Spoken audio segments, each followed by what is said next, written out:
A man buys rupees 25 shares in a company which pays 9% dividend.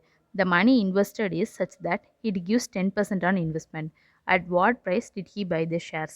இப்போது ஒரு person வந்து ஒரு கம்பெனியில் 25 ஷேர்ஸ் வாங்குறாங்க. அதுக்கு வந்து 9% டிவிடெண்ட் கொடுக்குறாங்க. இப்போ ஒரு மணி வந்து இன்வெஸ்ட் பண்ணுறாங்க. அந்த இன்வெஸ்ட்மெண்ட்லேருந்து 10% கொடுக்குறாங்க. இப்போ அந்த ஷேர்ஸை எவ்வளோ ப்ரைஸ்க்கு வாங்கினாங்கன்னு சொல்லிட்டு கண்டுபிடிக்கணும். இப்போ தான் கண்டுபிடிக்க போகிறோம். அந்த ப்ரைஸை நம்மள டெக்ஸ்ட்னு எடுத்துக்க போகிறோம். அதை எழுதியிருக்கோம். Suppose he buys each share for rupees எக்ஸ்ன்ட்டு.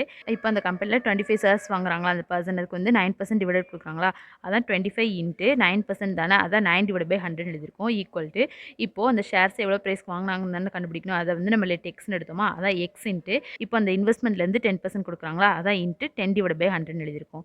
இப்போது கேன்சல் பண்ண அப்போனா 9/4 ஈக்குவல் டு x/10 இருக்குமா, இந்த கிராஸ் மல்டிபிள் பண்ணி எழுதணும்னா x ஈக்குவல் டு 90/4 இருக்குமா, கேன்சல் பண்ண அப்போனா 22.5 அப்போ x ஈக்குவல் டு ருபீஸ் 22.5. அந்த ஷேர்ஸை வந்து ருபீஸ் 22.5க்கு வாங்கியிருக்காங்க. Option A is a correct answer.